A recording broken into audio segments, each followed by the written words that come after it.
मित्रों, आज हमारे लिए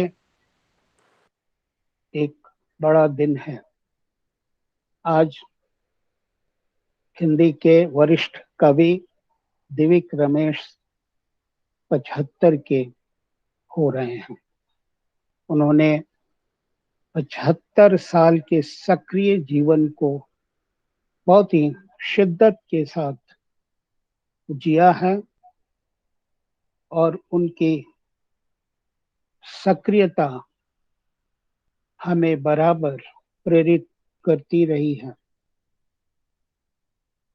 तो आज हम लोग उनके 75वें जन्मदिन के उपलक्ष्य में कुछ बातें करेंगे, कुछ बातें साझा करेंगे उनसे उनसे उनकी कविताएं सुनेंगे। उनसे हम कुछ सवाल भी कर सकते हैं। आज दिव्यक रमेश जी जुड़ चुके हैं लिखावट से। युवा आलोचक अरुण होता जुड़ चुके हैं। कौशल किशोर लखनऊ से जुड़ चुके हैं और दिव्या माथुर, मौसम कुमार ठाकुर, हेमंत कुमार, तमाम मित्र जुड़े हुए हैं और जुड़ रहे हैं। आज के इस प्रोग्राम की जो महत्ता है वही है कि आज दिव्यक रमेश 75 साल के हो रहे हैं। आप लोगों को शायद मालूम होगा, लिखावट पिछले 35 वर्षों से कविता को लेकर सक्रिय है और कोरोना समय में ऑनलाइन, जैसे बहुत लोग कर रहे हैं वैसे लिखावट को भी ऑनलाइन होना पड़ा।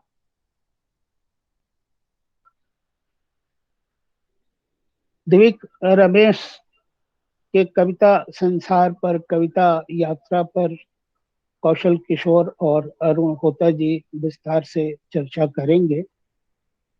मुझे कुछ बातें कहनी है।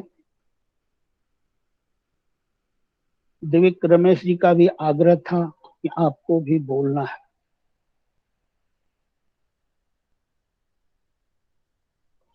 बोलना आसान नहीं होता जब आप खुद संचालित कर रहे होते हैं। कोई एडमिट हो रहा है, कोई जा रहा है, कोई आ रहा है, फिर भी कुछ मैं बोलूंगा। देखिए, आज सुभाष राय ने जन संदेश टाइम्स में महत्वपूर्ण काम किया है। दिव्यक रमेश जी पर 3 सामग्रियां उन्होंने दी हैं। एक तो रूसी लेखक अलेक्सांद्र सेंकेविच, जो एक समय में भारत आते रहते थे और दिव्यक रमेश जी के मित्र भी हो गए और हैं।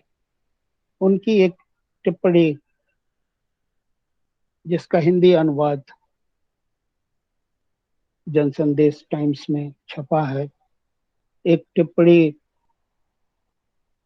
कौशल किशोर जी का है।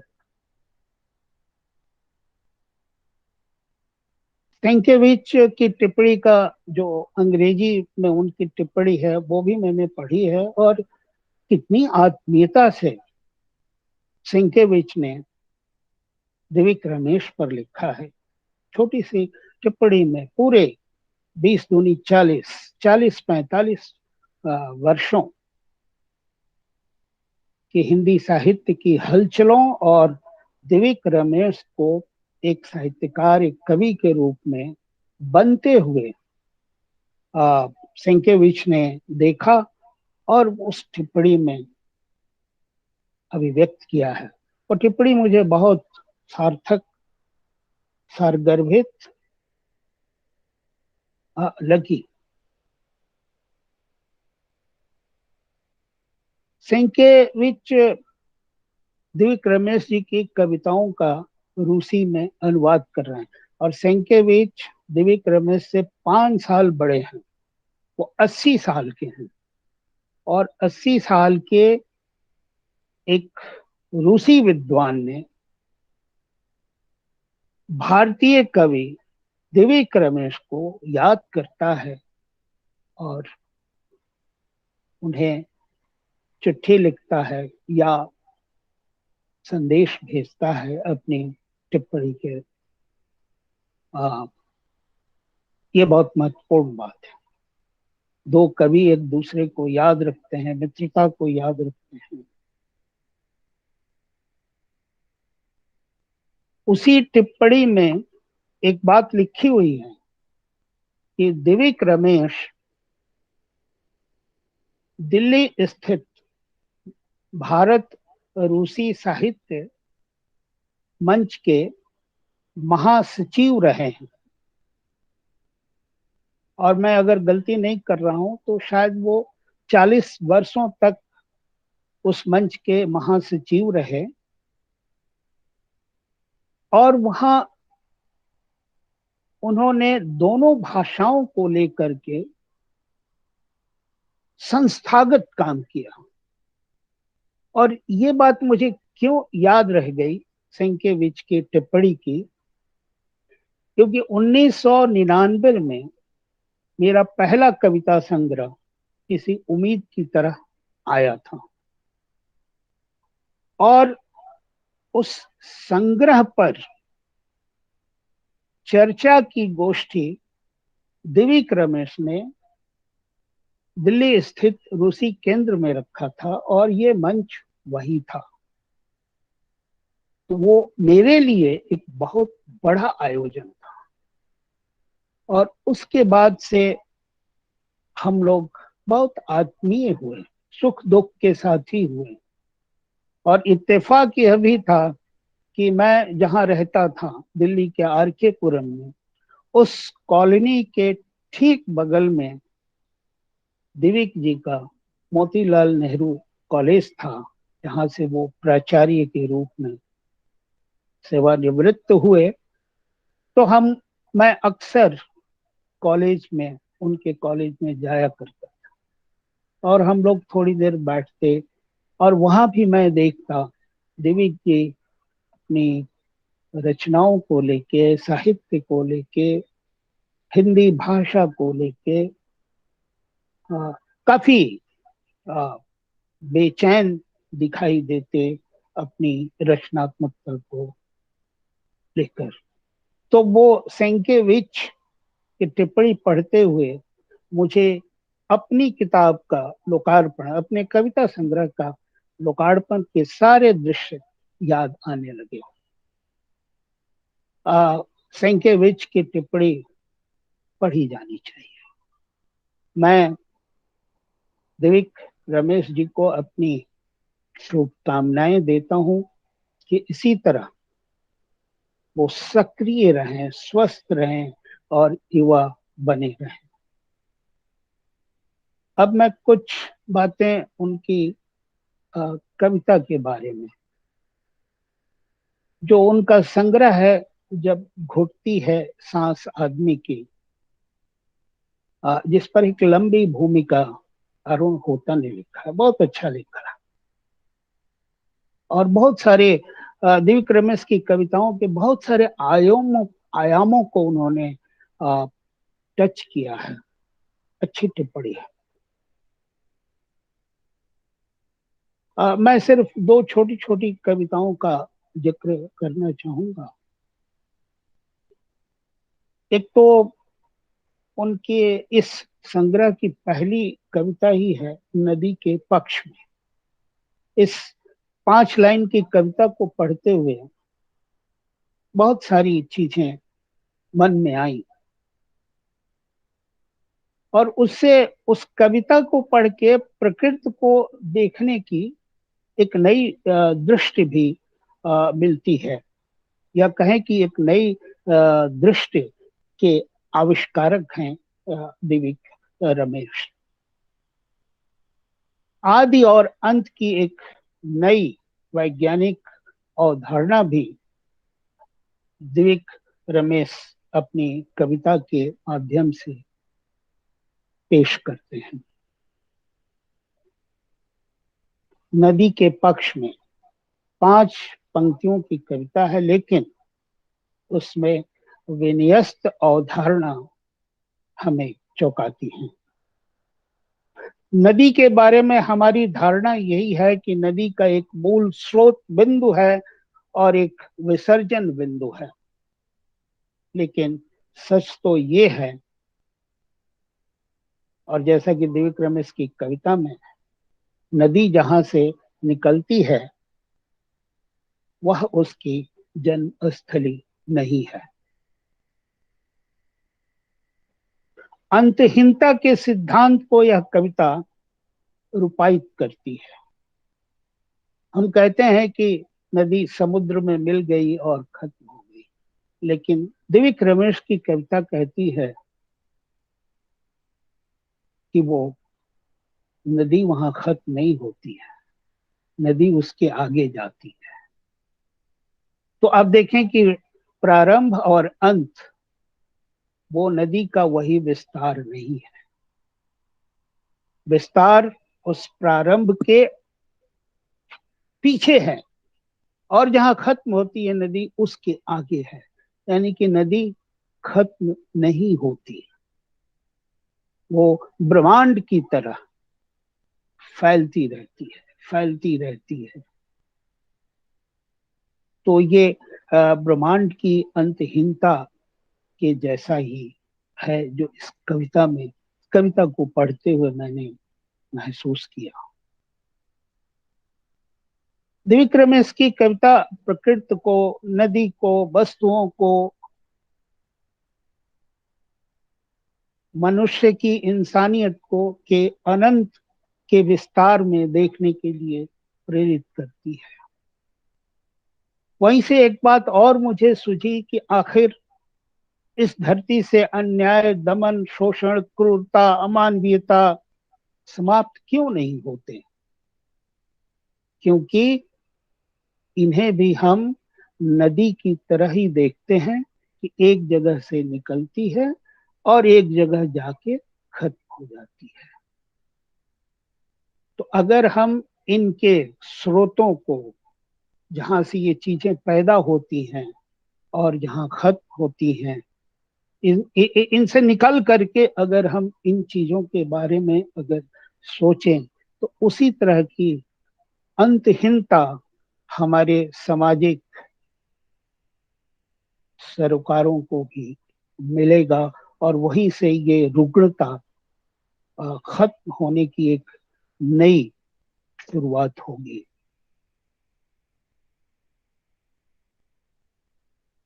आदि और अंत एक और वैज्ञानिक धारणा है।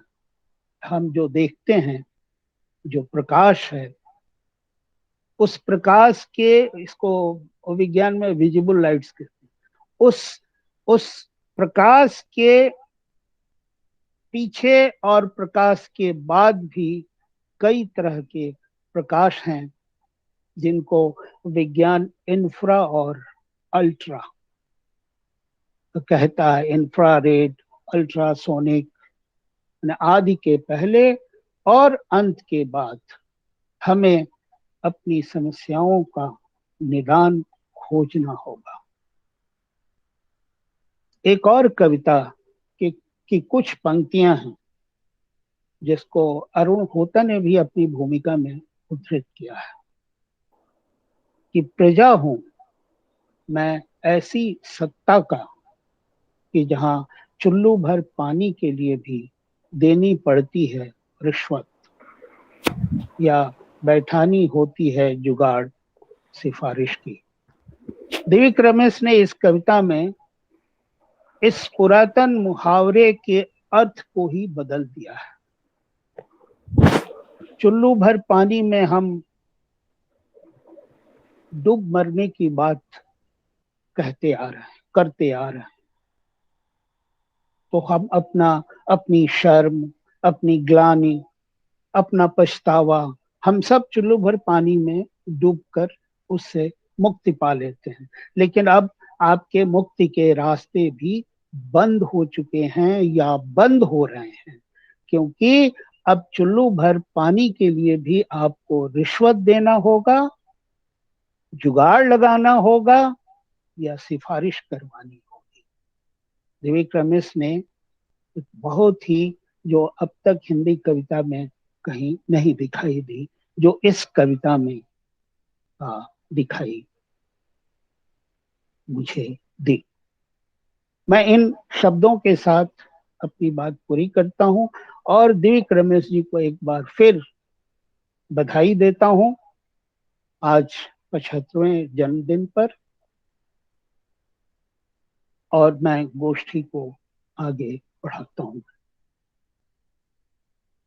तो मैं सबसे पहले अरुण होता जी को, जो कोलकाता से जुड़े हैं और जिन्होंने दिव्य रमेश पर काम भी किया है, लंबी भूमिका लिखी है, तो मैं अरुण होता को आमंत्रित करता हूं। अरुण जी। मेरी आवाज जा रही सर? हाँ, आ रही है, आ रही है। नमस्कार आप सबों को। साहित्य और विचार की संस्था लिखावट, जैसे कि आप लोगों ने सुना, पिछले 3 दशक से भी अधिक समय से हिंदी कविता या कविता केंद्रित कार्यक्रम करती आ रही है ये संस्था। इसलिए मैं साधुवाद देता हूँ। और आज दिव्य रमेश जी का जन्मदिन है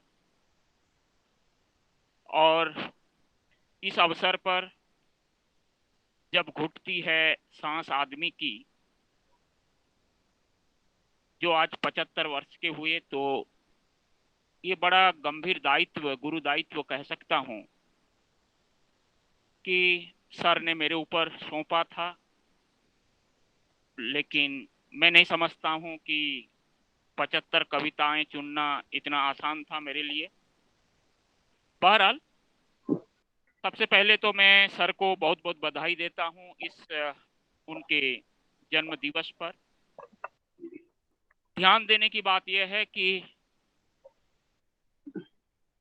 भारत ने अपनी आज़ादी के अमृत महोत्सव मनाया है और सर ने भारत की आज़ादी के साथ पहले ही जो जन्म ग्रहण किया और उनके साथ जो उनकी रचनाशीलता है, रचनाधर्मिता है, वो हिंदी के वरिष्ठ कवि होने के साथ साथ जो बाल साहित्यकार हैं और निबंधकार हैं, कहानीकार हैं, तो उनका जो साहित्यिक रूप है, अगर उन साहित्यिक रूपों को अगर हम ध्यान से देखें और समझें, तो मुझे लगता है कि पिछले 75 वर्ष के, आज़ादी के पिछले 75 वर्षों का जो इतिहास जितनी मुकम्मल ढंग से यहाँ यहाँ के इतिहास को हम देख पाएंगे, वो बड़ा इंटरेस्टिंग काम होगा।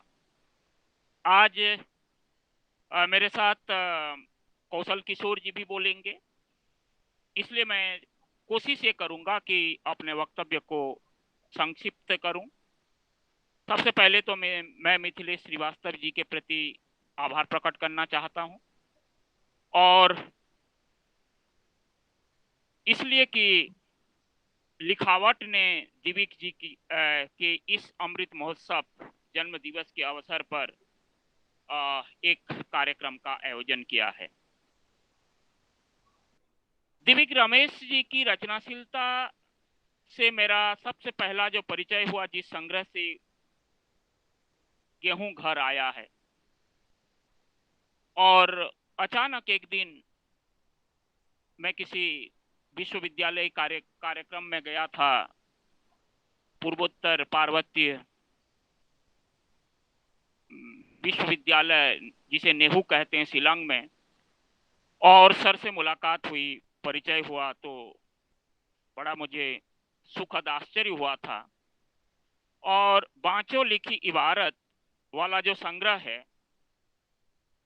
तभी प्रकाशित ही हुआ था और सर के हाथों में था। मैंने मांगा, रात भर में मैं पूरा संग्रह पढ़ गया, और सुबह जाहिर सी बात है कि जो ब्रेकफास्ट टेबल पर हम लोग मिले, तो मैंने अनुरोध किया कि मैंने पढ़ा और मेरे मन में ये विचार आ रहे हैं। तो इसके बाद जो है सर की कविताओं से मेरा गहरा जुड़ाव हुआ, लगाव हुआ, और जैसे कि अभी मिथिलेश जी ने कहा कि सर की कविताओं के प्रति, दिविक जी की कविताओं के प्रति मेरे मन में जो आकर्षण हुआ वो इसलिए कि यहाँ कविताएं एक आयामी नहीं हैं, किसी एक विषय या संवेदना को केंद्रित करके कोई संग्रह नहीं बना है। तमाम तरह की विविधताएं हैं और यह मेरी पसंद नापसंद की बात हो सकती है कि जिस संग्रह में विविध भावों, संवेदनाओं और विचारों, अनुभवों को साझा करने वाली अभिव्यक्तियां होती हैं, उन संग्रहों को मैं थोड़ा अधिक तवज्जो देता हूं। जैसे जब घुटती है सांस आदमी की, इसमें 75 कविताओं का चयन किया गया और यद्यपि अभी अभी आपने अमेरिका की उस घटना जिसमें मुझे ये कविता इतनी भा गई कि मैंने सर से अनुरोध किया कि इसका शीर्षक जो है यही देना चाहता हूं, जब घुटती है सांस आदमी की, और देता है वो दर्द भरी चेतावनी कि नहीं ले पा रहा हूं सांस। तो कविता की खूबसूरती यह है कि इसे आप भले ही 2020 की घटना कह दें, लेकिन कविता यहाँ 2020 तक सीमित नहीं होती और कविता की सबसे बड़ी पहचान यह होती है कि वह सीमित कालखंड में रची तो जाती है, लेकिन उस कालखंड को में वह जीवित रहने के साथ साथ उस कालखंड को वह अतिक्रमित भी करती है। और ये आदमी की सांस जब घुटती है और पूरी तरह से घुटती जा रही है विभिन्न कारणों से, आप आज की तारीख में भारत की स्थितियां ले लें, आज की स्थिति, आज के हिसाब से आप अफगानिस्तान की स्थितियां ले लें, अमेरिका की ही ले लें क्योंकि ये घटना अमेरिका की है। तो भले ही 2020 में लिखी गई थी ये कविता, उस घटना को आधार बनाकर रची गई है कविता, लेकिन कविता बहुत महत्वपूर्ण हो जाती है। और दूसरी बात यह है कि दिविक रमेश जी की कविताएं मुझे इसलिए भी और अच्छी लगती हैं क्योंकि इसमें जो सत्ता की नृशंसता है, हालांकि मैंने लिखा भी है कि इनकी राजनीतिक चेतना में हो सकता है कि आप रघुवीर साय या धूमिल या फिर बाद के जो उस तरह की राजनीतिक चेतना नहीं पा सकते हैं, लेकिन जो क्रूर व्यवस्था है, जो तंत्र में फैला हुआ भ्रष्टाचार है, अभी अभी आदरणीय मिथिलेश जी ने भी वो पंक्ति कोट की, तो उस निर्यातन से, अत्याचार से, व्यभिचार से, सत्ता से, दमन से मुक्ति का उपाय भी कहीं ना कहीं इसमें अन्वेषण किया गया है। क्योंकि उसी पंक्ति में, उसी कविता में ही कवि कहता है कि बहुत दूर नहीं होता टेटुआ सत्ता का आदमियों की पकड़ से अगर वो चाह ले एक बार। यानी जनतांत्रिक देश में, अब जनतांत्रिक देश में जो हो रहा है वह गलत हो रहा है, ऐसा बताने वाला कौन होगा? हालांकि बताने में तमाम रिक्स हैं, लेकिन कभी बताता है अपने ढंग से, राजनीतिक प्रचार के तौर पर नहीं, शोर शराबा करते हुए नहीं, बल्कि मानवता में, मनुष्यता में, लोक में, जनतंत्र में गहरी आस्था रखते हुए वो कहता है कि ये जो जुल्म, चाहे वो अश्वेतों पर ढाए जा रहे हो अमेरिका में, चाहे वो कॉमन मैन, कवि, पत्रकार, रचनाकार या सवाल करने वाले लोगों पर ढाए जा रहे हो भारत में, और तमाम तरह के यूएपीए जैसी तमाम धाराएं लगाई जाती हैं, तो उन तमाम चीजों की उससे कैसे ये होगा? वो कवि की, ये कवि वही होता है जिसके पास एक सपना होता है और वो प्रचलित जो तंत्र होता है उस तंत्र को वह किस प्रकार से चुनौती देता है और उससे राहत की मुक्ति की सांस को वह किस प्रकार से हमारे सामने प्रस्तुत करता है, ये महत्वपूर्ण होता है।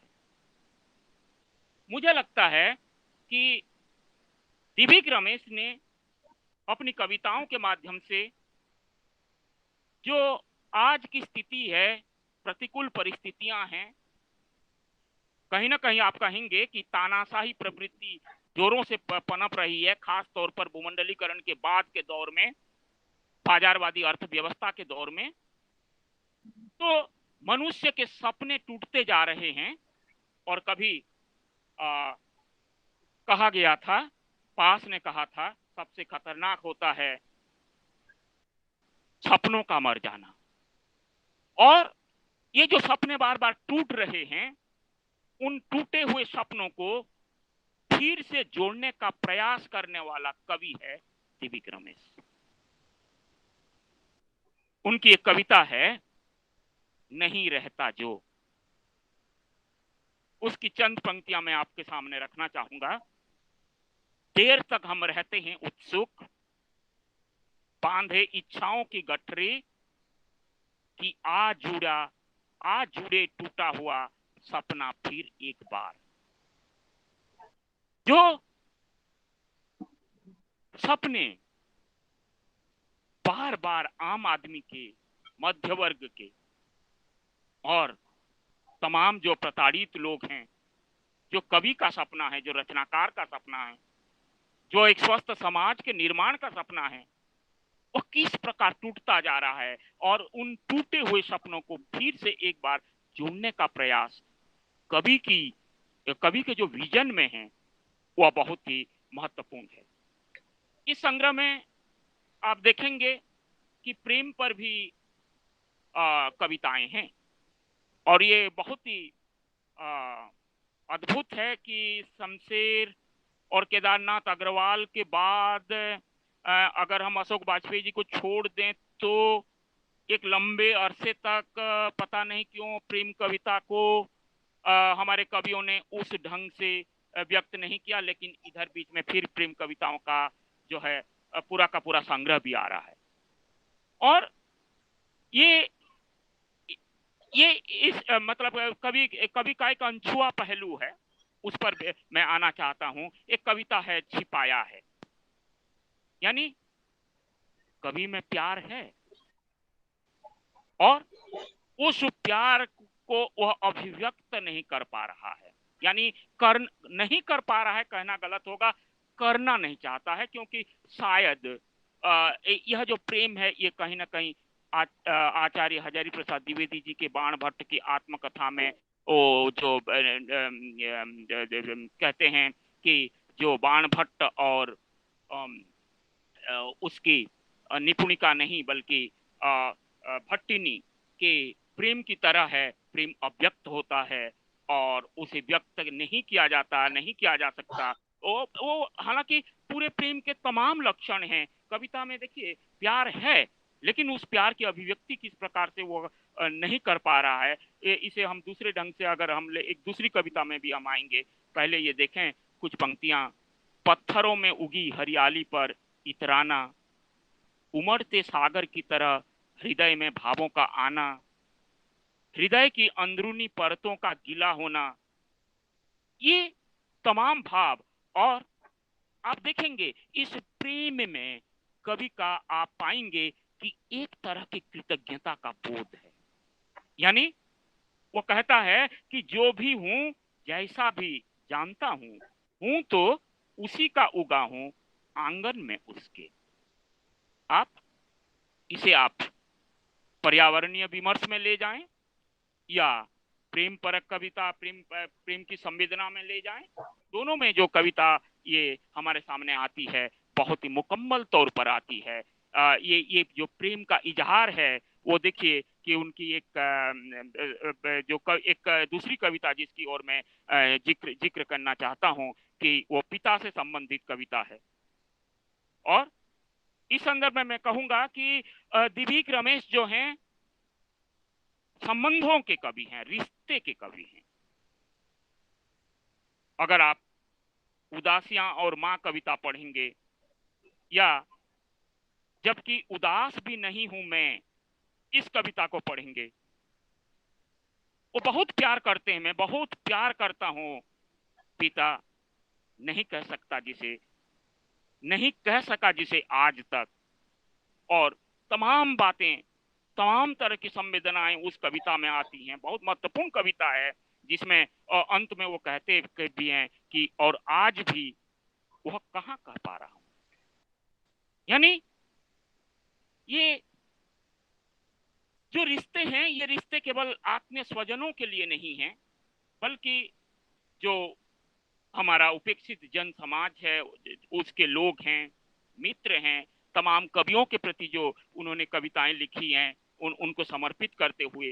तो देखिए कि भूमंडलीकरण के दौर में बाजार जब सारी चीजों को तहस नहस करने पर तुला हुआ है, और रिश्तों में बहुत बड़ी दरार आ चुकी है, हम संबंध जो हैं संपर्क में तब्दील होते जा रहे हैं, उस समय कभी अगर रिश्ते की बात कर रहा है, मतलब यही है कि जो छिजती चली जा रही संवेदना, जो रिश्ते में आ चुका है, रिश्ते में आ चुका है एक तरह का फाकापन, उसको वह भरना चाहता है, उस रिश्ते की बात करना चाहता है, उस मनुष्यता की बात करना चाहता है, जिस मनुष्यता को, जिस इंसानियत को की भूमंडलीकरण ने व्यक्ति में तब्दील कर दिया, प्रोडक्ट में यानी उपभोक्ता में तब्दील कर दिया, कवि की कविता उसकी बात करना चाहता है।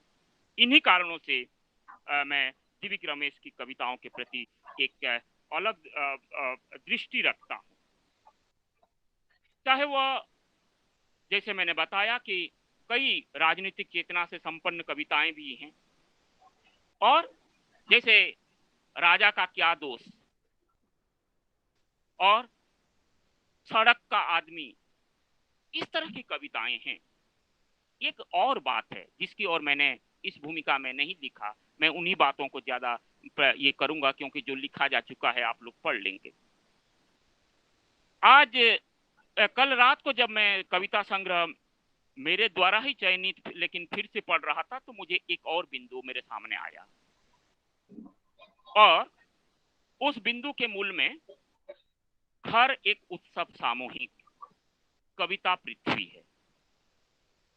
यानी इन दोनों कविताओं के माध्यम से कवि की चिंता और उसके सरोकार की ओर तरफ मेरा ध्यान गया। और आप सभी जानते हैं कि आज की तारीख में और समकालीन कविता में भी इसकी बड़ी पीड़ा है कि घर घर नहीं रहे, घर मकान में तब्दील हो रहे हैं। मकान कभी घर नहीं बन सकते, क्योंकि मकान बनते हैं ईंट, गारे, बालू, सीमेंट आदि से, जबकि घर बनते हैं रिश्तों की उष्मा से, संवेदना से, सहानुभूति से और तमाम मानवीय गुणों से। इन कविताओं के माध्यम से यह जो घर की पीड़ा और घर को फिर से पुनर्जीवित करने की जो छटपटाहट, क्योंकि ये जो मनुष्यता ठहरी हुई है, ठहर गई है कहीं, अगर कहीं बची हुई है तो, और कभी कहता है कि थोड़ी थोड़ी सी सही लेकिन बची हुई है। कवि की पंक्ति मैं सुनाना चाहूंगा, पिघलाते हैं घर ठहरी हुई मनुष्यता को। और घर क्या है? एक सांत्वना है, एक बेड़ा है संभावनाओं का। और कविता में जो घर होता है वह उत्कृष्ट इंसान का होता है। कविता पृथ्वी है भी इस संग्रह की दूसरी महत्वपूर्ण कविता है, जिस प्रकार की जब घुटती है सांस आदमी की। और मुझे जहां तक मालूम है, जो सर यानी दिव्य रमेश जी पर केंद्रित जो विशेषांक आया है, उस विशेषांक में हमारे कौशल किशोर जी ने इसी तरह का कोई एक शीर्षक रखा है। ये भी एक महत्वपूर्ण कविता है, कविता पृथ्वी है। अगर आप तमाम कविताओं से गुजरेंगे, केवल इस संग्रह की कविताओं के बारे में नहीं कहना चाह रहा हूं, बल्कि अब तक प्रकाशित 10 संग्रह या ज्यादा हो चुके हैं। 50 कविताओं को भी अगर आप एक संग्रह बना लें तो 12 संग्रह कह सकते हैं, 1 दर्जन भर संग्रह। उन संग्रहों से अगर आप गुजरेंगे तो एक एक खूबी आपको जरूर मिलेगी। वो खूबी है कि बहुत सारी कविताओं में एक कथा चलती है, यानी वो कथा जो है वो कहानी नहीं है, लेकिन वो कहानी की शैली में चलती है और उसमें कोई विवरणात्मक कथा नहीं होती है, कथा का विवरण नहीं होता है, उसमें संकेतात्मक बातें होती हैं। इससे क्या होता है कि पाठक जो है कविता के साथ जुड़ता चला जाता है और कविता को वह अधूरा नहीं छोड़ पाता है, अधूरा पढ़कर वह कविता को छोड़ नहीं देता और उसे लगता है कि दिव्य रमेश की जो कविता है वो पाठक से संवाद करती हुई कविताएं हैं। मैं इसी संग्रह से 2 उदाहरण देना चाहूंगा आपको कि किस्सा बने हुए आदमी का, बसंत से गपशप, आदेश का राज, मैं मुआवजा हूं। आप पढ़िए इन कविताओं को, लगेगा कि कभी कवि की कविता या कवि खुद आपसे बतिया रहा है और आप जुड़ते चले जा रहे हैं। ऊपर से देखने से इनकी कविताओं में अगर कोई मतलब पढ़ता जाएगा तो कहे हो सकता है कोई जो भी कलावादी हो वो कहेगा कि अरे ये भी कोई कविता है, इसमें इसमें इसमें कला का समन्वय कहाँ है। लेकिन आप देखिए कि चाहे धूमिल हो, चाहे रघुवीर सहाय हो, राजेश जोशी हो,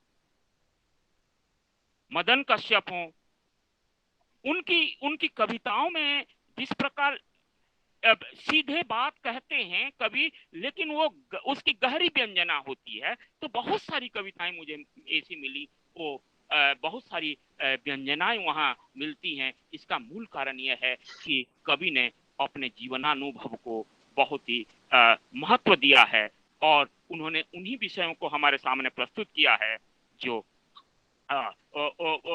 जिनका उन्होंने प्रत्यक्ष किया है। अद्भुत कविता है जय जय भारत देश,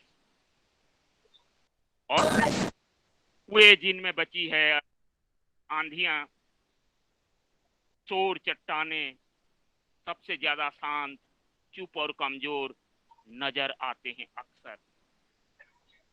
और ये जहां हमने सब कुछ हताशा और उदासा के हवाले स्वाहा कर दिया था, कुछ नहीं बदल रहा है, कुछ भी नहीं हो रहा है, भ्रष्टाचार चरम पर है, देश को पूरी तरह से बंधक रखा जा चुका है, हम परेशान हैं, तमाम जो अस्त्र हैं उन अस्त्रों को हथिया लिया गया है, चाहे वो मीडिया हो, कुछ भी हो।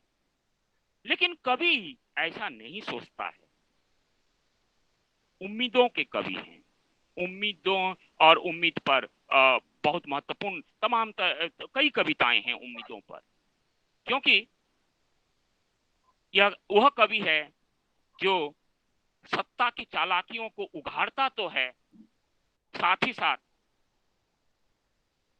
आमजन, उनके संघर्ष और उनके जीवन को, जहाँ की जो जीवन की शांत, चुप और कमजोर प्रतीत होता है, उसमें गहरी आस्था भी रखता है। तो चूंकि उनमें जनतांत्रिक मूल्यबोध है, क्योंकि कवि जीवनानुभव को बहुत ही महत्व देता है, इसीलिए इन्हीं सब कारणों से दिव्य रमेश की कविताएं मुझे प्रिय हैं, क्योंकि यह कवि मानवता का पक्षधर कवि है और उम्मीदों को बचाए रखने वाला कवि है, उम्मीदों को सहेजने वाला कवि है। इसलिए वो कहता है ये उम्मीदें ही हैं, भले ही अभी बची खुची सुखी बुझी, जो फिर फूटेंगी होंगी हरी, हिसाब यही करेंगी, समय की क्रूरताओं का रख लेना चाहिए उम्मीदों को सहेज कर छिपा कर। तो यही बात मैं कहना चाहता हूं कि उन्हीं उम्मीदों को सहेजना कभी जानता है, अपनी अपने बीन लेना चाहिए उम्मीदों को शीर्षक कविता में, और न केवल उसमें उनकी चिंताएं साकार होती हैं, बल्कि कवि के स्वप्न यानी कवि की जो जीवन दृष्टि है, उनका जो विजन है, कवि का जो विजन है, वो भी हमारे सामने स्वीकार होते हुए आता है। और जैसे कि आप पाएंगे इन्हीं सब कारणों से दिव्य रमेश की कविताएं पढ़ना एक सुखद अनुभव से गुजरना है। आप लोगों ने सुना, इसके लिए बहुत बहुत कहने को बहुत सारी बातें थी, लेकिन उसमें इतने विस्तार से नहीं जाएंगे, क्योंकि कई संग्रहों पर नहीं बल्कि कई संग्रहों को मिलाकर मुकम्मल कई लेख भी मैं लिख चुका हूं, क्योंकि मेरे पसंद है।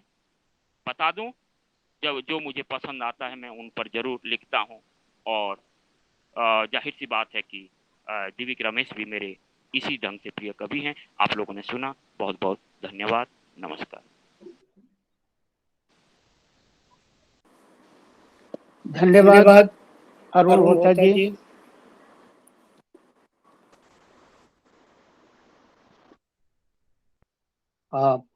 दिव्य जी को फिर से शुभकामनाएं जन्मदिन पर।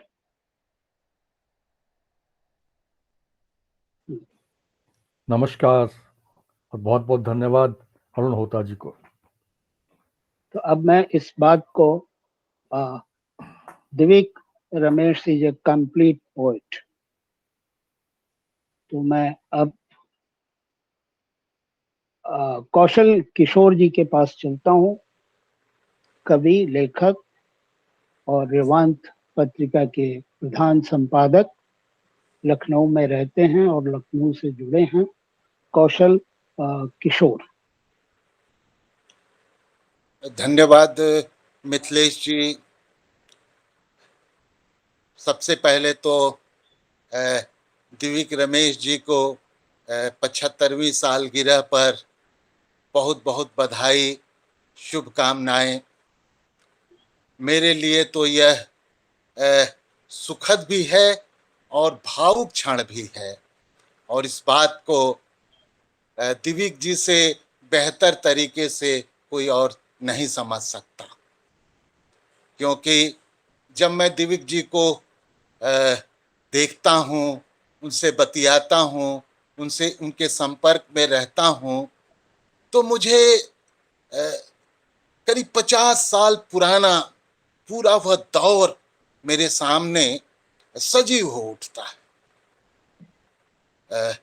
आज हम लोग दिव्य जी का 75वीं सालगिरह पर यह आयोजन कर रहे हैं, और एक मेरी ये दिली इच्छा भी थी कि दिव्य जी को लेकर आज के दिन एक डिजिटल माध्यम से ही सही एक इस तरह का आयोजन हो, जिसमें हम लोग उन पर बात करें, उन्हें अपनी शुभकामनाएं दें, और उनकी जो लंबी संघर्ष यात्रा, साहित्य यात्रा रही है, उस पर उसकी कुछ चर्चा करें। तो आज लिखावट ने यह हम लोगों को अवसर प्रदान किया, तो निसंदेह लिखावट और मिथिलेश जी का हम लोग हृदय से शुक्रगुजार हैं। देखिए, 1970 के आसपास जो पीढ़ी आई थी, उसमें से आज अधिकांश 75 के आसपास पहुंच गए हैं या पहुंचने वाले, तो उन्हीं में दिव्य जी भी हैं। और दिव्य जी ने साहित्य की कई विधाओं में सृजन किया है। कविता का क्षेत्र रहा है, अनुवाद है, आलोचना का क्षेत्र है। आपने उस क्षेत्र में भी काम किया जो बच्चों का क्षेत्र है, बाल साहित्य के क्षेत्र में आपने कविताएं लिखी, कहानी और नाटक लिखे, विदेशी साहित्य का अनुवाद किया, और करीब 1 दर्जन, जैसा कि होता जी कह रहे थे, 1 दर्जन के करीब आपके कविता संग्रह है। और एक अच्छी बात देखिए, एक सृजनशील रचनाकार जब वह 75 का होता है तो अपने उस वर्ष में अपने पाठकों के लिए कुछ बहुमूल्य उपहार देता है। तो एक कवि, एक रचनाकार क्या दे सकता है? तो वह उसका कविता ही हो सकती है। तो आपने 2 कविता संग्रह इस साल आपके आए कि जब घुटती है सांस आदमी की, जिस पर अरुण होता जी ने अपनी बात रखी, और दूसरा जो संग्रह है आपका वो 50 कविताएं, कुछ चहेती मेरी भी। तो ये वह संग्रह है जिसमें आपकी जो पसंदीदा कविताएं रही हैं उसे आपने संग्रहित किया है। दिव्य जी ने एक लंबा तो काल रहा ही है, दिव्य जी का जो पहला संग्रह रहा है वह है रास्ते के बीच। रास्ते के बीच की भूमिका शमशेर जी ने लिखी थी, और उसकी भूमिका लिखते हुए वो कहते हैं कि इनका जो तेवर है वह ईमानदार और सच्चा है।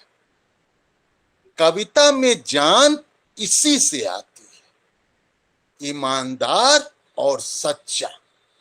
तो होना यह दिव्य जी के मतलब व्यक्तिगत माने आपकी चारित्रिक विशेषता है, और वही कविता की भी विशेषता है कि जो ईमानदार और सच्चाई। तो आपकी कविताओं, जैसा अरुण होता जी ने बहुत जो आपके अंदर एक मनुष्यता की जो पुकार है, एक उम्मीद है, एक जन जीवन के प्रति जो गहरा और भावनात्मक लगाव है, वो आपकी कविताओं में दिखता है। और यह वही कर सकता है जिसके अंदर सच्चाई हो, ईमानदारी हो। तो यह बात दिव्य जी की कविताओं में है, ईमानदारी और सच्चाई का। देखिए 70 का वो दौर है जब हिंदी कविता की जमीन, हिंदी कविता ही क्यों कहें, पूरे भारतीय साहित्य की जमीन बदल रही थी, और युवा कवियों की एक पूरी कतार, धूमिल से लेकर के वीरेन डंगवाल से लेकर आलोक धनवा, मंगलेश से लेकर पंकज सिंह, नीलाभ से लेकर के तमाम, और हम लोग भी उसी दौर में आते हैं। लेकिन दिव्य जी ने एक लोक जीवन का जो तत्व आपके अंदर रहा, उसे उन्होंने लगातार अपनी कविता में उसे सघन करते चले गए। आप देखेंगे कि यहां पर अतीत भी है, मतलब जड़ विहीन कविताएं नहीं है, न कवि है, वह अपने अतीत से जुड़ता है, उसके सामने उसका वर्तमान है, उसका परिप्रेक्ष्य है। अरुण होता जी ने जिस चीजों को भूमंडलीकरण से लेकर जो तानाशाही की जो पूरी व्यवस्था है, उसके प्रति भी कवि कहीं भी लचीला नहीं है, बल्कि निर्मम है, कठोर है। वह उस पर प्रहार करता है। उसके पास एक राजनीतिक चीजों को समझने की राजनीतिक दृष्टि है। उसके साथ ही वह भविष्य की आहटें भी आपको यहां मिलेगी। एक उम्मीद, जिसे अरुण होता जी उम्मीद के रूप में देखते हैं, एक उम्मीद लगातार कविता में, वह उम्मीद कभी भी, चाहे जीवन में जितने भी संकट आए, चाहे सांस जितनी भी घुटती रहे, लेकिन एक उम्मीद को दिव्य जी हमेशा बचाए रखते हैं और इस उम्मीद पर अपने को कायम रखते हैं। आपको मैं बताऊं, इनकी कविता में मां जो मुझे सबसे अपील करती है, आपकी मां का लगातार, और मां गांव में भी शीर्षक से आपका संग्रह है, और बाद के भी संग्रह या पहले के भी जो आपके संग्रह है, गेहूं घर आया है, बांचो लिखी इबारत, हर जगह आपको मां मिलेगी। तो उसमें सिर्फ मां ही नहीं है, उसमें स्त्री है, वह एक स्त्री समाज का भी उस प्रतिनिधित्व करती हुई वह मां है। आप अब जैसे दिव्यक रमेश तो शहर आ गए, परंतु उन्हें अपनी जड़ों का एहसास है, वह उनसे कटना नहीं चाहता। जैसे आम तौर पर शहर में आने के बाद जो एक परिवर्तन हो रहा है, उस परिवर्तन को देखते हैं, लेकिन अपने अतीत की जड़ों के साथ उनका एक जुड़ाव भी है। वह जानता है, कभी जानता है कि गांव हो या शहर, समस्याएं हर जगह है, लोक जीवन पर भी मार पड़ रही है और शहर के आम लोगों का भी जीवन सुरक्षित नहीं है। इनकी कविताओं के केंद्र में वे लोग हैं जो शहर में उपेक्षित हैं, शोषित हैं, दमित हैं। श्रम करने वाले लोगों से यह दुनिया बनती है और चलती है। मां के श्रम को वह इन लोगों में देखता है। उनकी नजर में देखिए, वो कहते हैं, काम करता हुआ आदमी बहुत सुंदर मां होता है, कि काम करता हुआ आदमी बहुत सुंदर मां होता है। एक छोटी दुनिया को विशाल करता हुआ, काम करता हुआ आदमी से विश्व अपनी जड़ें पसारता है। वह स्कूल जाते बच्चे सा मासूम प्यारा होता है। तो आप देख सकते हैं कि कवि को एहसास है कि इस आदमी का जीवन कष्ट से भरा है, कठिन कठोर है, लेकिन ये ही दुनिया के सबसे कोमल और मासूम लोग हैं।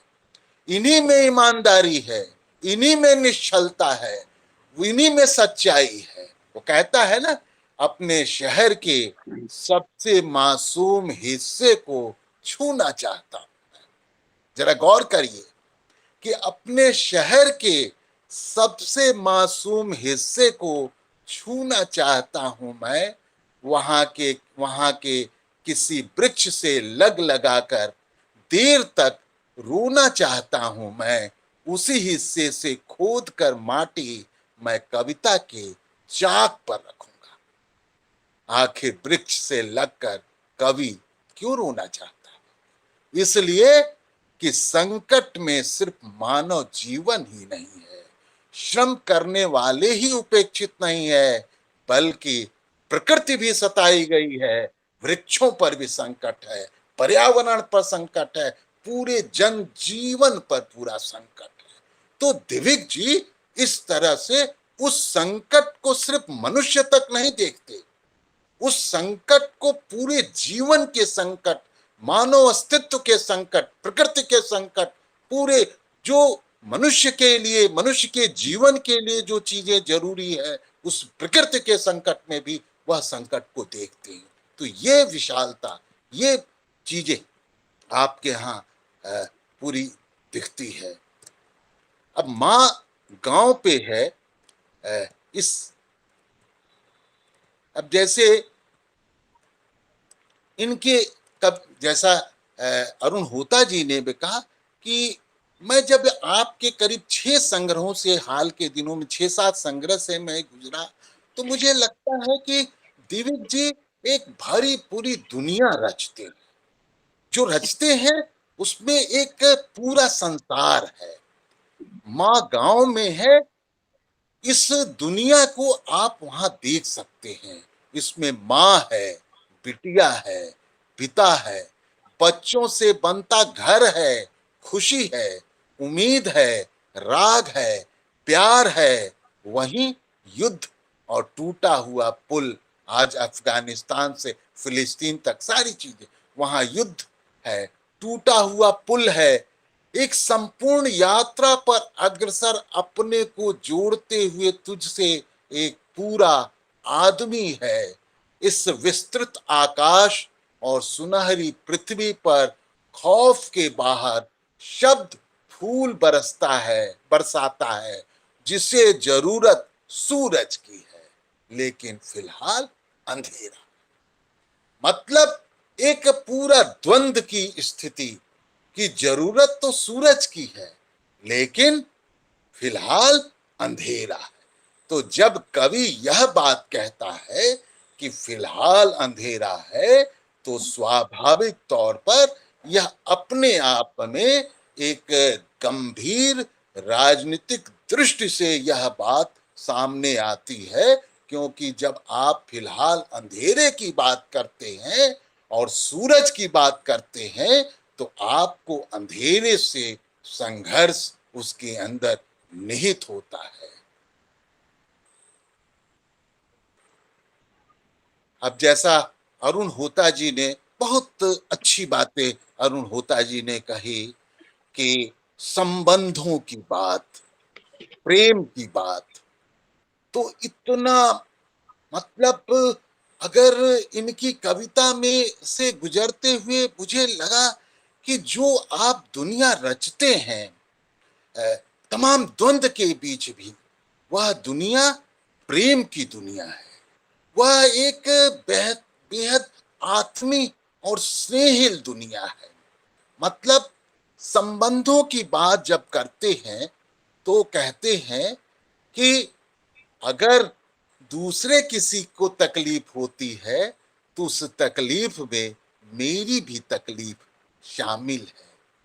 अगर हमारे पड़ोस का घर जलता है तो उस घर के जलने में, उस पर जो हमले होते हैं, उसमें जो दर्द होता है, वह दर्द हमारे अंदर भी होता है। तो कहते हैं, वो कहते भी हैं, संबंध शीर्षक से आपकी कविता है, ये संबंध ही है ना जो नहीं थकते कभी रुखाली पर, ये संबंध ही है ना जो लबालब भरा रखते हैं सूखी नहरों तक को सपनों के आप से।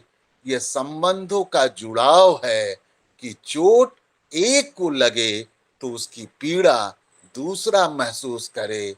मिस्र जी बतावें जरा आप ही कौन है हम, और आप ही चोट हमें लगती है और दर्द आपको। यह ससुर संबंध नहीं तो और क्या है मिस्र जी, यही है संबंध। ये संबंधों की उष्मा, क्योंकि उसका आधार किसी की खुशी दूसरे के चेहरे की चमक बनकर उभरती है। दिव्य रमेश जी जात, धर्म, रंग, नस्ल आदि इतर से इससे बाहर निकल करके संबंधों की डोर को बुनते हैं। यह संबंध प्रेम का पर्याय है। कहते हैं बेटी ब्याही गई को, एक कविता है उसमें कहते हैं कि बेटी ब्याह कर ससुराल तो चली जाती है, लेकिन उसका होना मौजूद रहता है। उसके जाने से जो खालीपन आता है उसे भरना आसान नहीं होता। मूक प्रश्न की तरह उसकी छाया बनी रहती है।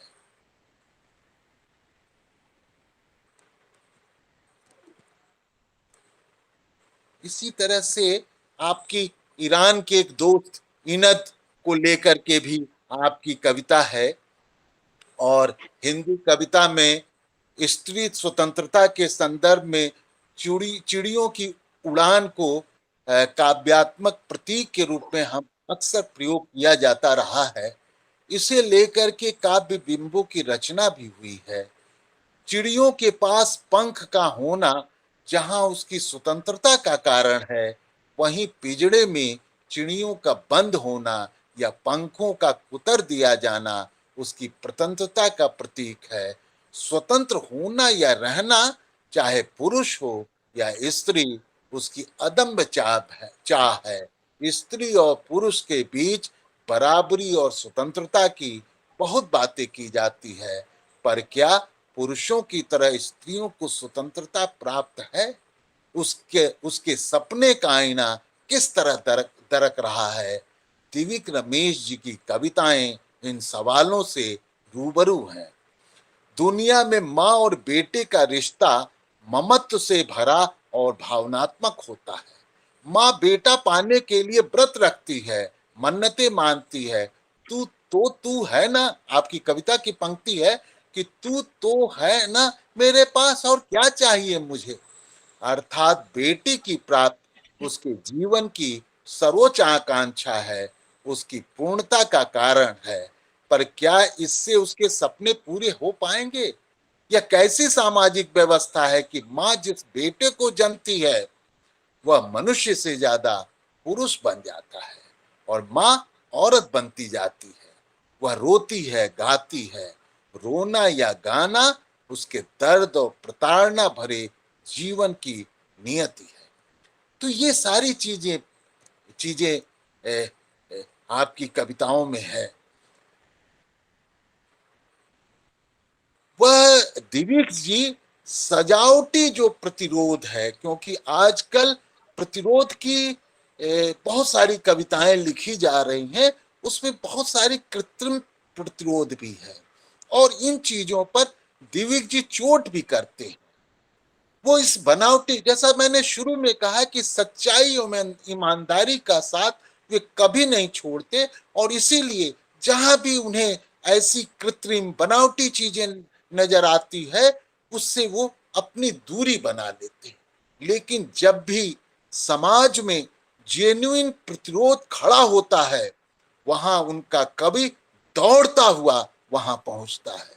ऐसी ही आपकी कविता है जो दिल्ली में निर्भया वाली घटना हुई थी, उस पर आपने लिखी। एक तरफ सजावटी प्रतिरोध का विरोध, दूसरी तरफ जेन्युइन प्रतिरोध के साथ खड़ा होना, ये दिव्य जी के अंदर इनकी खूबियां हैं। वो कहते भी है ना, जैसा मैंने शुरू में कहा, वही कैसे समझाऊं कि पड़ोसी की हत्या में कुछ हत्या मेरी भी हुई है, कि पड़ोसी के सपने में कुछ सपने थे मेरे भी। कविताएं इसी प्यार से लवरेज है। और जैसा कि उम्मीद की बात है, होता जी ने कहा, मैं उसी से अपनी बात समाप्त करूंगा कि कविताएं उनकी प्यार से लबरेज है। उसे फिर दोहराता हूं कि दिव्य रमेश की कविताओं में प्यार की स्नेहिल और मानवीय दुनिया है। ये लोक कला और लोक जीवन के जीवंत बिंबों से सजी धजी है। दिव्य रमेश के पास सहज सरल तरीके से व्यक्त करने की काव्य भाषा है। कहीं बनावटीपन आपको यहाँ नहीं दिखेगा। कहते हैं कविता मनुष्यता की मातृभाषा है। दिव्य रमेश की कविता की दुनिया इस कथन को सार्थक करती है। वे उत्पीड़ित जन की मुक्ति में मनुष्यता को देखते हैं। यह होता जी ने जिस मनुष्यता की बात कही, मानवता की बात कही, कि वे उत्पीड़ित जन की मुक्ति में ही मनुष्यता को देखते हैं। उनका सृजन इसी के लिए प्रतिबद्ध और समर्पित है। वे मानते हैं कि गलत व्यवस्था के चंगुल में फंसे लोग बिलबिला रहे हैं। फिलहाल वे अंधेरे में हैं, लेकिन उन्हें सूरज की तलाश है। वे जानते हैं कि उनके लोग कमजोर नहीं हैं। उनका संघर्ष चुका है, और न उनका संघर्ष चुका है और न उनकी क्षमता चुकी है। उनके अंदर बहुत कुछ है अभी। वे उम्मीद, जिज्विशा और अदम्य साहस से भरे हैं। तो कहते हैं दिव्य जी कि पथिकों के पास हैं अभी राहें, राहों के पास है अभी गंतव्य, गंतव्यों के पास है अभी क्षितिज, क्षितिजों के पास है अभी आकाश, आकाश के पास है अभी शब्द, शब्दों के पास है अभी कविताएं, कविताओं के पास है अभी मनुष्य, मनुष्यों के पास है अभी पृथ्वी। है अभी बहुत कुछ, बहुत कुछ है पृथ्वी पर, बहुत कुछ। तो ये बहुत कुछ की उम्मीद के इस कवि का आज हम लोग 75वीं सालगिरह मना रहे हैं। और अत्यंत आज भी दिव्य जी सक्रिय हैं, सृजनशील हैं और तरोताजा हैं, युवा की तरह। जैसा मिथिलेश जी ने कहा, तो हम सभी लोग और अपनी तरफ से लिखावट की ओर से और अपने तमाम साथियों की ओर से और जन संस्कृति मंच की ओर से हम दिव्यक रमेश जी को इस 75वीं सालगिरह पर हार्दिक बधाई देते हैं, शुभकामनाएं देते हैं और उम्मीद करते हैं कि वे सतायु होंगे, दीर्घायु होंगे, स्वस्थ होंगे और हमें बेहतर से बेहतर चीजें उनसे मिलेगी और साहित्य के भंडार को और विपुल करते रहेंगे, बढ़ाते रहेंगे। इन्हीं शब्दों के साथ एक बार फिर उन्हें शुभकामनाएं। धन्यवाद। धन्यवाद कौशल जी। अब हम लोग आगे बढ़ते हैं और अब मैं दिव्यक रमेश जी को आमंत्रित करता हूं कि अपनी बात कहें 75वें जन्मदिन पर और कुछ कविताओं का पाठ करें। दिव्यक जी। आप सबको नमस्कार। सबसे पहले तो मैं मिथिलेश श्रीवास्तव मेरे बहुत प्रिय हैं। इन्होंने बताया ही बहुत लंबा संबंध है और लिखावट दोनों के प्रति आभार व्यक्त करता हूं। लिखावट से मेरा संबंध जो है उतना ही है जितना लिखावट की आयु है। इनके जो प्रारंभ में गोष्ठियाँ हुई थी उनसे मैं जुड़ा था और बाद में भी बहुत बार गया हूँ। लेकिन आज ये जो वेबिनार के रूप में ये संगोष्ठी हो रही है, ये इसको मैं अपने लिए बड़े विशिष्ट और ऐतिहासिक मानता हूँ कई कारणों से। और विशेष कारण तो यही है कि दिव्यक जी, आपकी आवाज थोड़ी धीमी है, थोड़ा सा तेज कर दीजिए। आवाज अब आई? अच्छा, अब आ रही है? ठीक है, अब ठीक है। जी हाँ, जी। तो मैं कह रहा था कि मेरे लिए ये जो संगोष्ठी है ये बहुत ही महत्वपूर्ण है और ऐतिहासिक है। इसके कई कारण हैं, लेकिन एक विशेष कारण ये है कि ये पूरा पूरा आयोजन मेरी कविताओं पर केंद्रित है। और ये जो पक्ष है इसको जिस तरह से रेखांकित किया जा रहा है ये मेरे लिए बहुत ही क्या कहूँ, बहुत ही प्रेरणादायी है। क्योंकि मैं कविता के क्षेत्र में ही पहले आया था और जैसे बताया गया कहानियाँ भी लिखी, फिर बाल साहित्य में आया। बाल साहित्य में आना मैं अपना बड़ा सौभाग्य मानता हूँ। लेकिन जैसा होता है कि जब आप अनेक विधाओं में लिखते हैं तो फिर कोई कोई आपका जो अंश है वो थोड़ा तिरोहित होने लगता है या उसकी तरफ ध्यान जाना कम हो जाता है। लेकिन आज जिस तरह से मिथिलेश जी ने मेरी कविताओं पर विशेष रूप से केंद्रित किया है इस कार्यक्रम को, वो मेरे लिए बहुत ही सुखद है। मैं देख रहा हूँ कि अभी अरुण होता जी और कौशल किशोर जी को तो सुना ही, मुझे बहुत खुशी है कि दिव्या माथुर जी जुड़ी हुई हैं। यहाँ पर मैंने हेमंत कुमार जी को भी देखा, श्याम सुशील को देखा, डीएन मिश्र जी को देखा, चंदन कुमार जी को, अजीत सिंह जी को देखा और साथ ही गीता जी भी दिखी, भास्कर चौधरी भी दिखे, स्नेहा सिंह, बीएल अच्छा जी देखे, मैं संतोष श्रेयांश सृजन लोक से जुड़े वो दिखे, राहुल दिखे। मैं कह सकता हूँ कि पूरा भारतवर्ष और भारतवर्ष से बाहर का भी जो भूगोल है वो इस कार्यक्रम में जुड़ा हुआ है। और जितने बहुत ही महत्वपूर्ण ये सब के सब साथी हैं और भी जो लोग हैं जिनको मैं देख नहीं पाया वो हैं। ये बहुत ही ऐसा समय है मुझे भावुक कर देने वाला। मैं अपने काव्य गुरुओं को सबसे पहले प्रणाम करना चाहता हूँ, जो शमशेर जी और त्रिलोचन जी, इनको मैं मानता हूँ, जिन्होंने सचमुच में मेरे कविता के जीवन में बहुत ऐसा हस्तक्षेप दिया था कि मैं उसको कभी भूल नहीं सकता।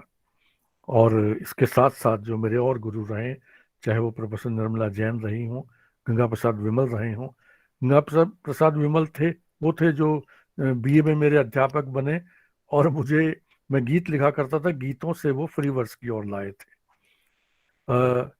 आपने देखा मेरे संग्रहों को लाने में जिन्होंने पूरी ऐसी भूमिका निभाई, जैसे अरुण होता जी ने नवीनतम संग्रह के लिए चुनाव किया, ऐसे ही मेरे पहले संग्रह की कविताओं का चुनाव शमशेर जी ने किया था, दूसरे का त्रिलोचन जी ने, तीसरे का केदारनाथ सिंह जी ने, चौथे का विष्णु खरे जी ने, गेहूं घर आया जो तमाम संग्रहों से और बाहर की कविताओं को लेकर चयन किया, वो अशोक वाजपेयी जी से किया, और मेरे बहुत पांचवें संग्रह का माँ गाँव में है जिसका जिक्र हो रहा था, उसके लिए कविताओं का चयन नामवर सिंह जी ने किया।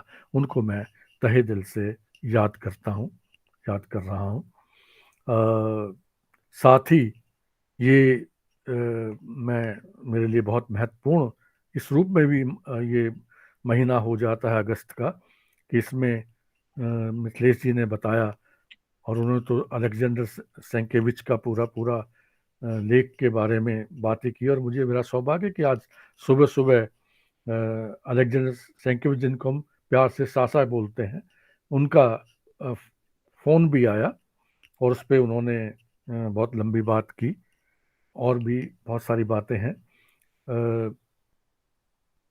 वो जन संदेश टाइम्स, आज सबसे पहले सुबह सुबह जिनका फ़ोन आया था सुभाष राय जी, उन्होंने जन संदेश टाइम्स के बारे में बताया और कहा कि ये हमने आज विशेषांक निकाला है।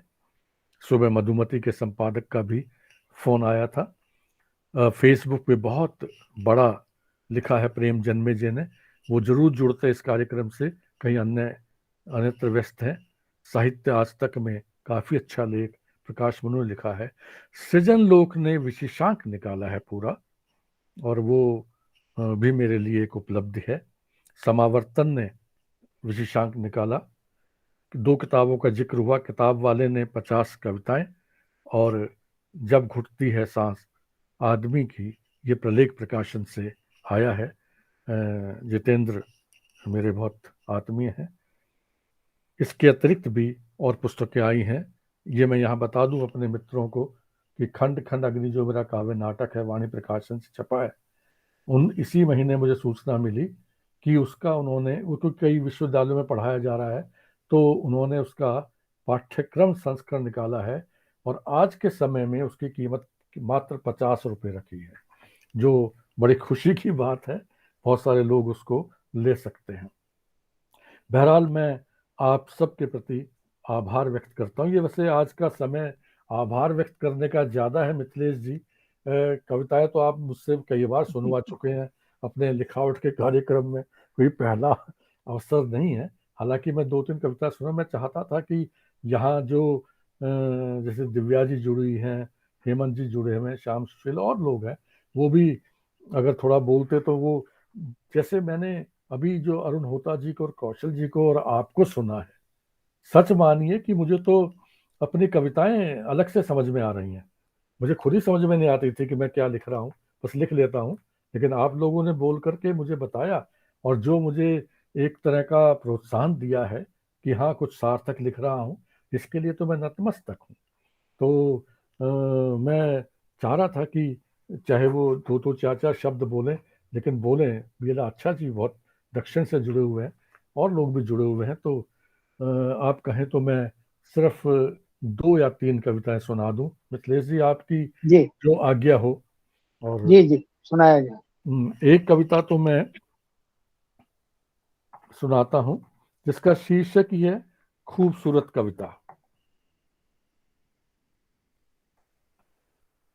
मैंने चाहा एक खूबसूरत कविता लिखूं, मैंने चाहा एक खूबसूरत कविता लिखूं, हजारों बाहों वाला एक खूबसूरत वृक्ष फलों से लद गया।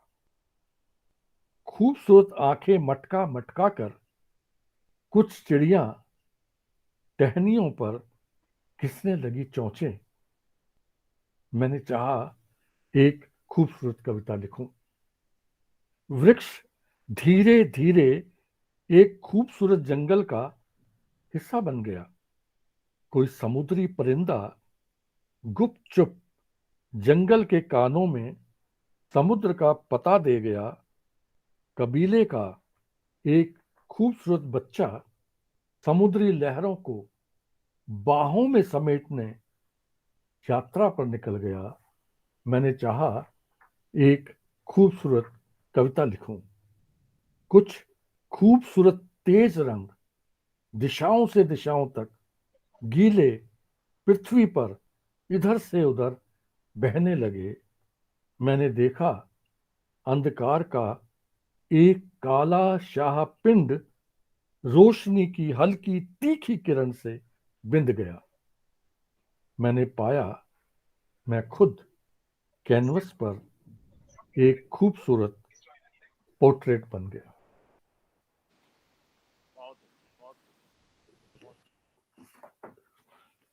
मैं अगली कविता इधर की सुना रहा हूं जो संग्रहों से बाहर है, और ये लिखावट के मंच पे पहली बार आ रही है। पहली बार क्या, ये बिल्कुल नई कविताएं हैं। अब जैसे ये इसमें जब घुटती है सांस आदमी की में भी नहीं आ सकी।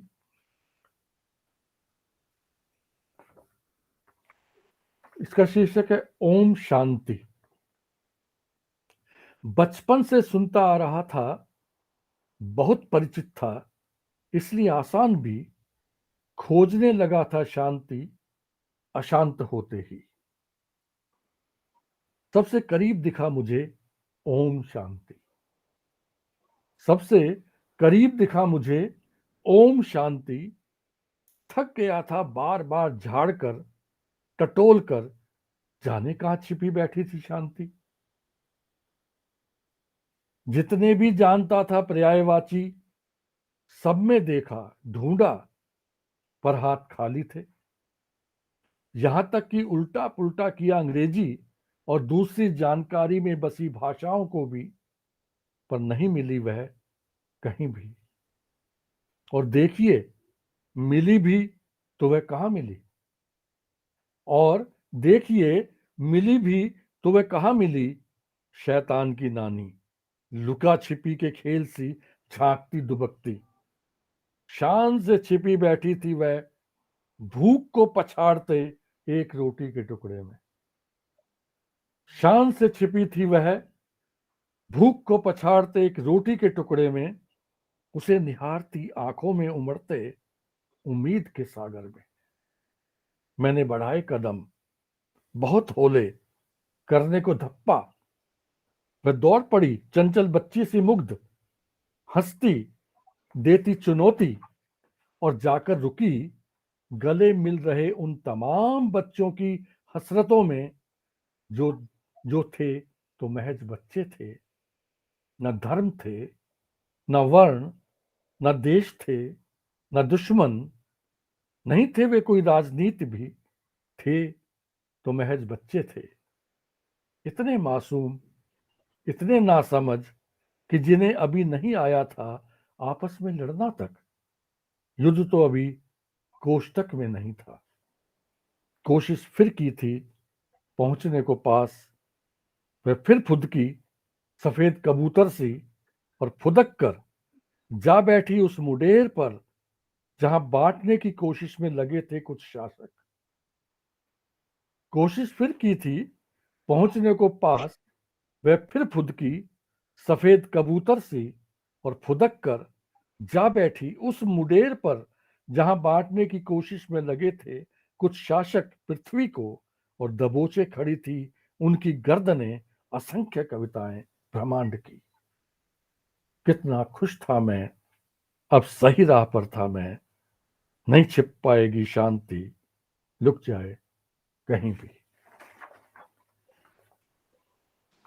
और जैसे मैंने कहा कि एक और कविता, 3 कविताएं सुनाने का था। समय रहा तो देखेंगे, नहीं तो कुछ और बोलेंगे तो अच्छी बात है। जीवित हूं मैं, जीवित हूं मैं बच्चों की नम यादों में।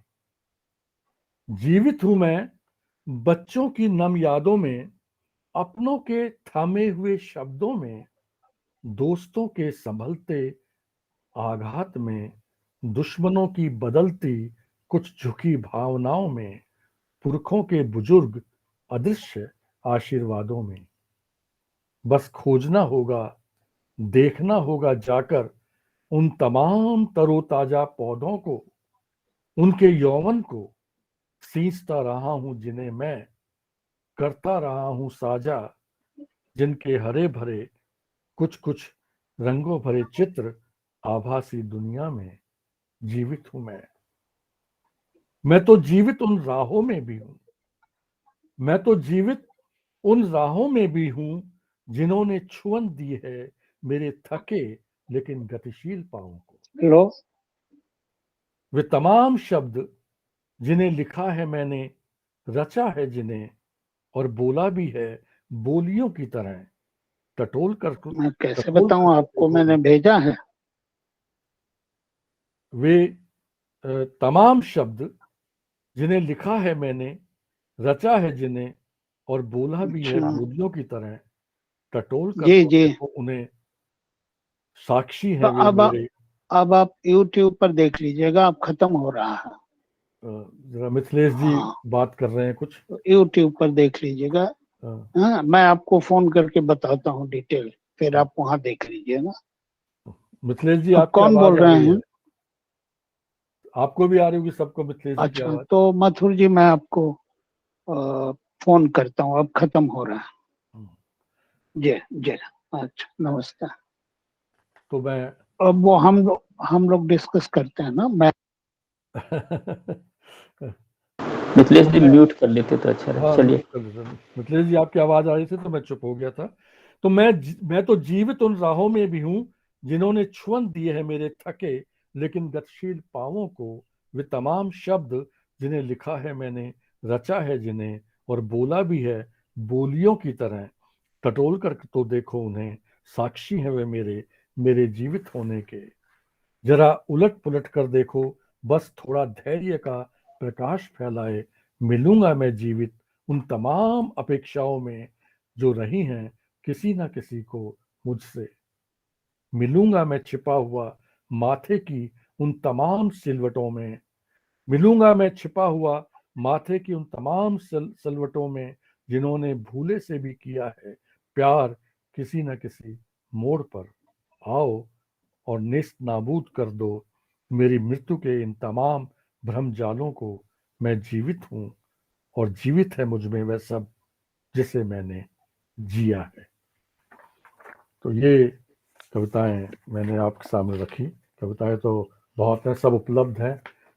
आजकल तो जमाना गूगल का है, तो उस पर सारी सारी चीज़ें काफ़ी मिल जाती हैं, और जो चाहेंगे उनको भेजी भी जा सकती है। मिथिलेश जी बहुत बहुत धन्यवाद आपका। और शुक्रिया देविक जी। मैं कंक्लूडिंग रिमार्क्स के लिए दिव्या माथुर को बुलाना चाहता था, लेकिन वो चली गई। उन्होंने लिखा है कि वो मैसेज में लिखा है मिथिलेश सर कि उन्होंने लिखा है कि वो बोल नहीं पाएंगी, जहाँ जहाँ तक संभव है जितनी देर ओके रहेंगी, ऐसा लिखा। ओके। तो अब हम लोग इस कार्यक्रम की समाप्ति की ओर बढ़ते हैं। मैं सबसे पहले धन्यवाद करूंगा अरुण होता का, जिन्होंने बड़े ही आत्मीयता से दिव्य जी के की साहित्यिक यात्रा पर बात की, आज उनके 75वें जन्मदिन पर। मैं धन्यवाद करता हूं कौशल किशोर को। उन्होंने भी कई बातें रेखांकित की, और उन तमाम मित्रों का जो इस पूरे प्रोग्राम को प्रेम और धैर्य से सुन रहे थे। और अंत में मैं दिविक जी का धन्यवाद करता हूं, दिविक रमेश, जो हमेशा एनर्जी से भरे रहते हैं लबालब। कभी उनको मैंने इस तरह से नहीं आज छोड़िए कल छोड़िए, नहीं, वो तो एकदम कविता को ले करके उनके अंदर इतनी ऊर्जा भरी रहती है। हम ये बात पिछले 30 वर्षों से देख रहे हैं, और कई तरह की स्मृतियां भी हैं। तो अब ऑनलाइन कार्यक्रमों की सीमाओं को ध्यान में रखते हुए हम इसे अब समाप्त करना चाहेंगे और दिव्य रमेश जी को फिर से दीर्घायु होने की शुभकामनाएं देते हैं। इसी तरह अपनी सक्रियता बनाए रखें, हम लोगों के लिए प्रेरणा बने रहें और फिर हम लोग मिलते हैं इसी तरह के किसी और प्रोग्राम में। आप सबका आभार, आप सबका नतमस्तक हूं मैं। आभार। नमस्कार। दिव्य जी